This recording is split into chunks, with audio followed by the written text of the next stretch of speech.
देख रहे हैं लाइव 7। नमस्कार, लाइव 7 विशेष में आपका स्वागत है। मैं हूं ज्ञान रंजन।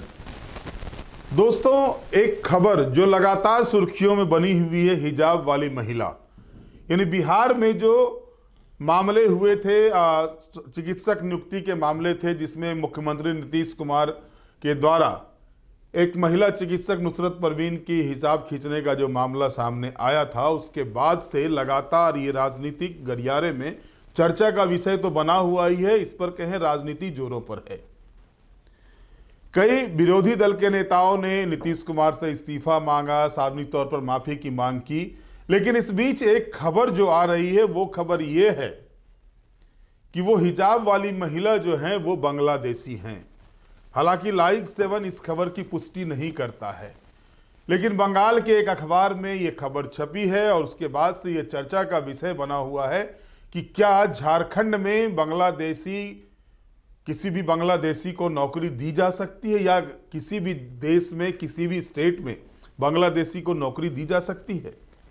ये भी एक चर्चा का विषय बना हुआ है। लेकिन मैं फिर से साफ कर दूं कि ये जो बांग्लादेशी है या नहीं है हिजाब वाली महिला, इसकी पुष्टि लाइव 7 नहीं कर रहा है, लेकिन खबर चल रहे हैं। इसी आधार पर मैंने भी इस चीज को उठाया। अब 2-3 चीजें हैं इसमें। जैसा कि मैंने आपको शनिवार को बताया था कि स्वास्थ्य मंत्री ने जो बयान दिया था उसे भी दिखाया था। झारखंड के स्वास्थ्य मंत्री ने 3 लाख की नौकरी, रहने का घर, जहां चाहे मनचाहा पोस्टिंग। अब सवाल झारखंड की राजनीति में इसलिए यह मौजूद हो जाता है कि झारखंड की राजनीति जब से अलग राज्य बना है, बाहरी भीतरी की राजनीति से सरोबार है। वर्ष 2000 में अलग झारखंड राज्य बना, उसके बाद डोमिसाइल को लेकर के इस झारखंड ने आंदोलन भी देखे हैं। आधे दर्जन के करीबन लोग उस डोमिसाइल आंदोलन में मारे भी गए थे और इसके बाद यह आंदोलन लगातार चला। झारखंड की दुर्गति कहिए, नियति कहिए, या जो कुछ भी कहिए, झारखंड की अब तक स्थानीय और नियोजन नीति नहीं है। झारखंड की राजनीति बम के रूप में इसे इस्तेमाल किया जा रहा है। जब भी चुनाव आता है तो इसका राजनीतिक इस्तेमाल कैसे होता है, ये सभी दल के लोग करते हैं। अब सवाल ये उठ रहा है कि इरफान साहब ने जो बयान दिया उस पर जो है सो अब तक जयराम महतो की बोलती क्यों बंद है। जो जयराम महतो हर नियोजन को लेकर के, हर चीजों को लेकर, खास करके नियोजन के मामले पर, नियुक्तियों के मामले पर मुखर होकर के आवाज बुलंद करते हैं, जब एक बाहरी को नौकरी देने की बात आ रही है कि 3 लाख रुपये, जो कि उसका सैलरी नहीं है, आयुष चिकित्सकों का सैलरी भी 3 लाख रुपये नहीं है। अगर 3 लाख रुपये देने की घोषणा सरकार के मंत्री जो एक संवैधानिक पद पर बैठे हुए हैं वो करते हैं, तो आखिर जयराम महतो चुप क्यों हैं? क्यों नहीं वो इसके खिलाफत कर रहे हैं? और यह सवाल चर्चा शुरू हो चुका है। हालांकि इस बीच लगातार जो है सो इरफान अंसारी के इस बयान के बाद जो है सो विरोधी दल उन पर जो है सो पूरी तरह से आप देखें तो हमलावर है। आज ही भाजपा की प्रवक्ता राफिया नाज ने भी प्रेस कॉन्फ्रेंस किया। उन्होंने भी कहा कि भाई, योग करने वाली लड़की को अगर रोका जाता है, उसके साथ बदसलूकी की जाती है, तो उस समय इरफान साहब के कुछ नहीं बोलते, सरकार में बैठे लोग कुछ नहीं बोलते। लेकिन जब एक हिजाब का मामला आता है तो इसे राजनीतिक तुल दिया जाता है, राजनीतिक रूप दिया जाता है। अब देखिए, जो जानकारी मिली है, जो हिजाब वाली महिला, हिजाब वाली युवती जो है, उनके बारे में जो जानकारी मिली है कि बंगाल की रहने वाली हैं। बंगाल में उनके दादाजी 1990-91 में आए थे और ये सही है कि बंगाल बोर्ड से वो लड़की मैट्रिक पास की है। अब उसके पास नागरिकता है या नहीं है ये मैं नहीं बता सकता, इसकी पुख्ता सबूत मेरे पास नहीं है। लेकिन सवाल तब उठ जाता है कि जो रिफ्यूजी आए हुए थे, बांग्लादेशी रिफ्यूजी जिसे कहा जाता है, वो 1971 के वार के बाद से जो है सो उन्हें बसाया गया था। लेकिन जो जानकारी मिल रही है कि 1990-91 में उनके दादा ही आए थे। जाहिर है उनके दादा यहाँ से मैट्रिक पास नहीं किए होंगे बंगाल से, उनके पिता बंगाल से मैट्रिक पास नहीं किए होंगे, यानी ये बच्ची जो है सो मैट्रिक पास की है बंगाल से। अब सवाल ये भी उठता है कि अगर कहीं पर भी नियुक्ति होती है, चाहे वो पब्लिक सर्विस कमीशन, चाहे बीपीएससी हो या जेपीएससी हो, तो जिस स्टेट की लड़की होती है, जिस स्टेट के बच्चे होते हैं, उसके लिए 20% सीट रिजर्व रहता है। लेकिन कोई मौखिक तौर पर कह दे कि हम उसको यहां पर नौकरी दे देंगे, यह कहीं से हो नहीं सकता, यह संवैधानिक प्रावधान के तहत नहीं बैठता है। अब तो लोग सवाल ये भी करने लगे कि हेमंत सोरेन काम करना चाहते हैं और कुछ न कुछ बोल करके इरफान भाई जो हैं सो उसमें पलीता लगाते रहते हैं। अब ज्यादा कुछ बताना शुरू करेंगे तो फिर मेरे ऊपर एक नोटिस आ जाएगी, जो पहले आ चुका है। तो ये स्थिति बनी हुई है कि हर चीज को जो है सो आप अगर तौलते हैं राजनीति की तराजू से। मैंने ये भी पता किया कि उस दिन जो वहां पर थे लोग, वो बताए कि भाई नीतीश कुमार ने जो हिसाब खींचा था, पहले उन्होंने कहा था बेटा ये क्या पहन के आई हुई हो, इसको हटाओ, और तब उन्होंने उसको खींचा था। ये गलत है, माना जा सकता है गलत है, लेकिन उम्र का भी ख्याल कीजिए। नीतीश कुमार जो है सो उनके दादा के उम्र के होंगे, जो बच्ची है। उसके बाद इसको लेकर के पार्लियामेंट के बाहर भी आवाज उठते हैं, ओबीसी साहब अलग ताल ठोकते हैं, इरफान साहब अलग ताल ठोकते हैं, लेकिन वास्तविकता क्या है उसको देखना होगा। अब हमारे सीपी सिंह साहब का एक बयान देखा था, पढ़ रहा था, उन्होंने कहा कि ये आतंकवादी भी हो सकती हैं, अंदेशा है कि आतंकवादी भी हो सकती हैं, और उन्होंने एग्जाम्पल दिया दिल्ली वाले कांड को लेकर के कि डॉक्टर जो पकड़ाए थे अभी फिलहाल एक आध महीना पहले जो घटना हुई थी लाल किला के पास, उससे जोड़ते हुए उन्होंने कहा कि वो ये नहीं जानते, वो जानते भी नहीं है लड़की कौन है, लेकिन एक अंदेशा है इस तरह का। अंदेशा कई तरह के हो सकते हैं। गिरिराज सिंह के बयान को भी आपने सुना, गिरिराज सिंह ने साफ तौर पर कहा कि इस तरह की चीजें नहीं चलेगी, नीतीश कुमार को जो है सो ट्रोल कराया जा रहा है जानबूझ करके।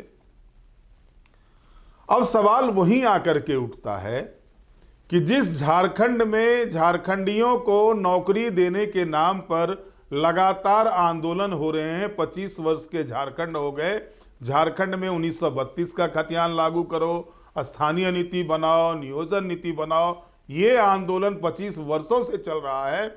जो सत्ता में होता है वो चुपचाप बैठ जाता है, जो विपक्ष में होता है 1932 की आग उगलता है, लेकिन होता कुछ नहीं है। जब वो फिर सत्ता में आते हैं तो फिर चुप्पी लगा के बैठ जाते हैं। तो इस स्थिति में जो चीजें बन रही हैं, जो चीजें आ रही हैं, उन चीजों को अगर देखा जाए तो इन बयानों से इतर क्या काम हो सकता है। दोस्तों, लगभग 3.25 लाख सीट सरकारी नौकरियों के, लगभग 3.25 लाख, वो आप अगर पंचायत स्तर से लेकर के राज्य स्तर तक देखेंगे तो झारखंड में वैकेंसियां हैं। वैकेंसी की स्थिति यह है कि एक वैकेंसी निकलता है, एग्जाम होता है, कोर्ट में जाता है, मामला लटका रहता है, नियुक्तियां नहीं हो पाती हैं। बेरोजगारी की स्थिति क्या है ये सबको पता है। और वैसे में बयान दे देना, सिर्फ बयानवीर बन जाना, यह कहीं से उचित दिखाई नहीं देता। उसको जानना भी चाहिए, उन चीजों को देखना भी चाहिए। हम किसी भी वैसे मुद्दे को नहीं टच करते जिस मुद्दे से किसी तरह का विवाद क्रिएट होता हो, लेकिन मुद्दे तब मौजू हो जाते हैं जब मुद्दों के साथ राजनीति की जाती हो, और जब राजनीति करने वाले लोग उस पर राजनीति शुरू करते हैं तो हम पत्रकारों का दायित्व बनता है कि उसकी सच्चाई को जनता से रूबरू कराएं।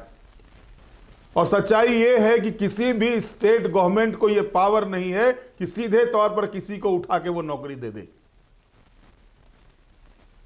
उसकी एक प्रक्रिया होती है, एग्जाम होता है, एग्जाम पास करना होता है। ऐसे नहीं है कि हम बोल दिए और नौकरी दे दी। अगर हम सरकार में हैं तो सरकार में है तो जो कुछ चाहे वो कर लेंगे, ऐसा नहीं होता है। उन चीजों को परखना पड़ता है, उनको जाना पड़ता है, हर उस प्रोसेस से जो प्रोसेस राज्य सरकार के द्वारा ही बनाए गए हैं नियोजन को लेकर के। अगर ऐसा ही होता तो कहीं पर भी पैरवी पुत्र किसी जगह भी नौकरी ले लिए रहते।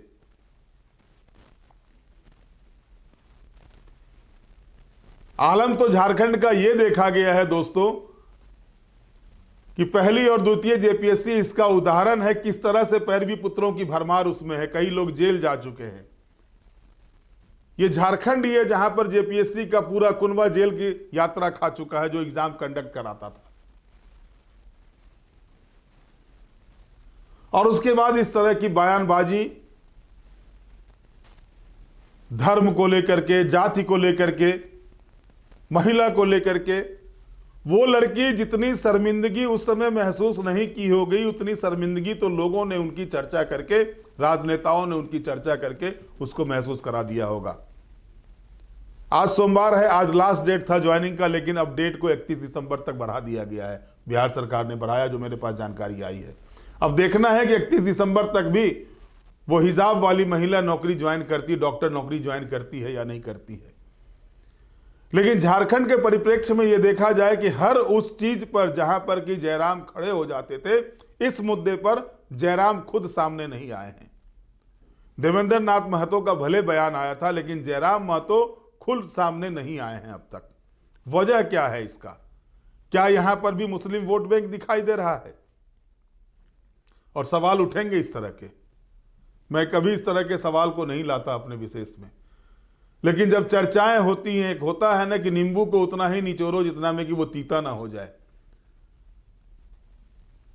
लेकिन राजनेताओं की नियति ये बनी हुई है कि वो नींबू को इतना निचोड़ देते हैं कि वो पूरा का पूरा स्वाद ही खराब कर देता है। और इस हिजाब वाली महिला के मामले में पूरे देश में यही चीज हो रहा है। अब वो ज्वाइन करेगी या नहीं करेगी, ये उसके विवेक पर निर्भर करता है।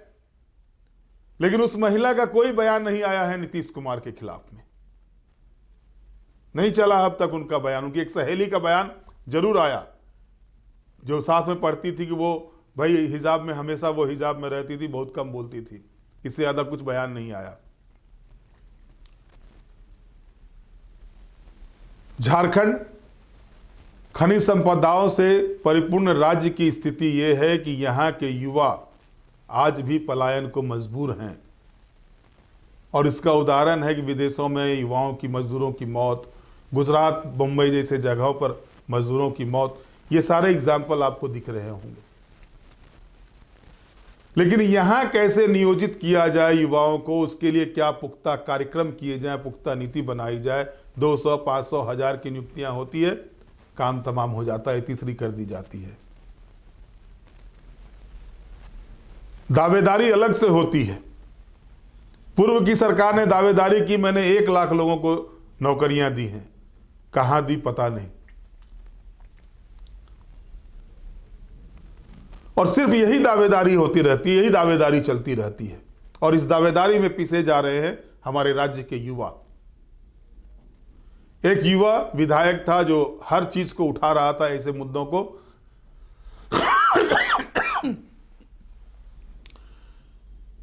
लेकिन इस मुद्दे में उस विधायक की भी बातें सामने नहीं आ रही हैं।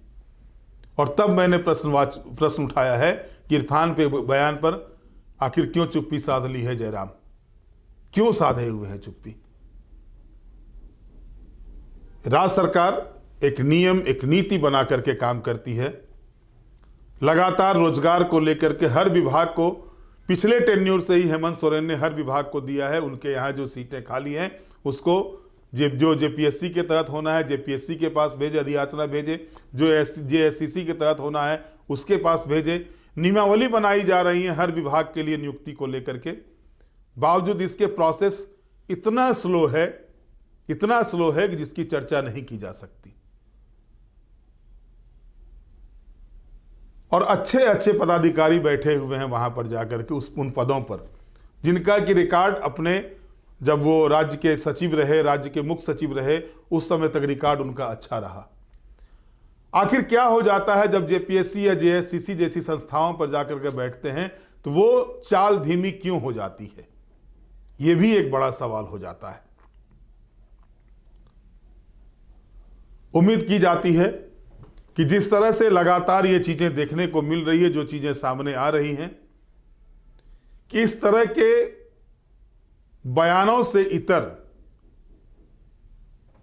बयान चंद बनने से ज्यादा बयान वीर बनने से अच्छा है कर्मवीर बने, काम को देखें और कैसे काम को आगे बढ़ाना है उस पर काम करें।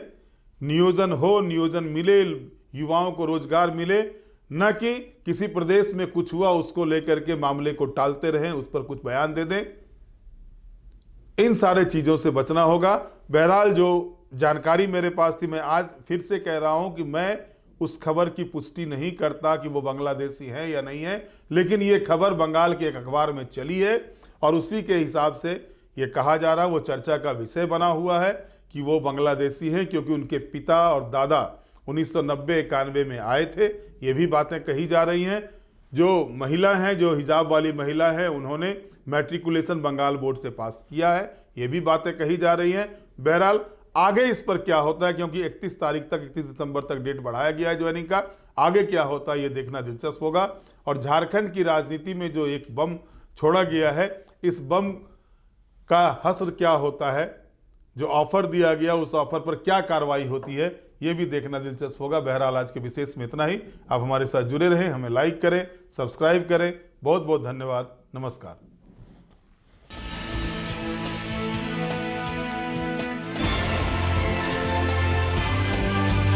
आप देख रहे हैं लाइव 7।